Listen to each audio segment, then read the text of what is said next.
ja nüüd tuleb taas ohtlik karistuslöök.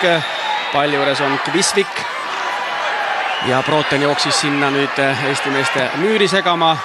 Ja väga ohtlik tsenderdus ja sellest löögist läksid norralased 1-0 juhtima. Nii et norralased said lõpuks oma tahtmise esimesel poolajal.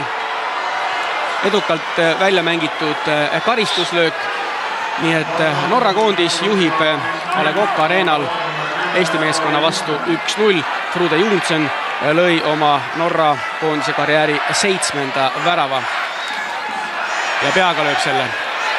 Jah, tundus, et andis Saviaugul tunda ikkagi see, et ei ole mänginud neid sellel tasemel mängida juba pikemat aega ja jäi nagu lootma, et üles hüpanud Kristen Viikme saab selle palli kindlalt kätte, kuid Kristen ei ulatanud ja Erko mees oli jäänud vabaks ja sai täiesti rahulikult selle palli väravasse suunata.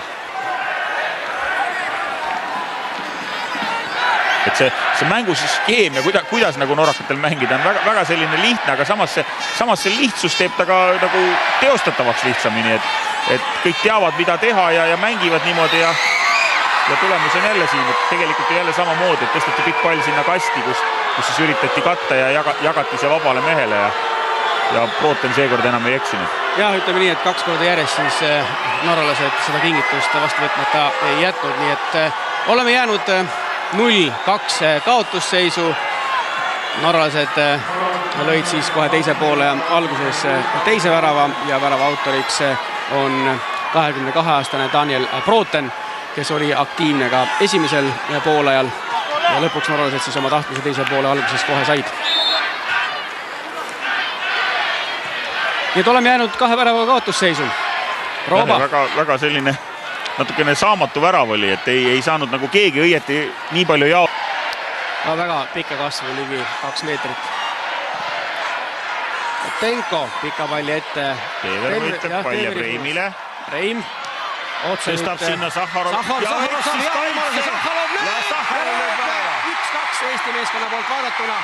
Nii et Aleksander Sahharov avas nüüd oma Eesti koondise karjääri väravate arve. See oli talle 23. kohtumine Eesti koondise eest ja see oli esimene väravkall.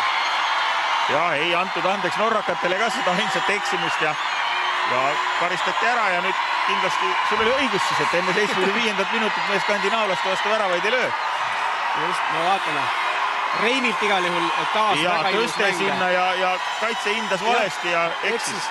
Stoole Stensos eksis ja kohe karistas Aleksander Sahharov mees, kes siis tuli teisel poolajal vahetusest platsile ja vähendas meie kaotusnumbrit 1-2, nii et midagi ei ole veel kadunud. Norrakad tegid kaitseliinisid vahetuse. Storbek, Jarl Andre Storbek tuli Anderseni asemele. Nii et mänguseis hetkel 1-2. Ja Dortmundi mees Berg Tolmo siirdus keskkaitsesse ja vahetusest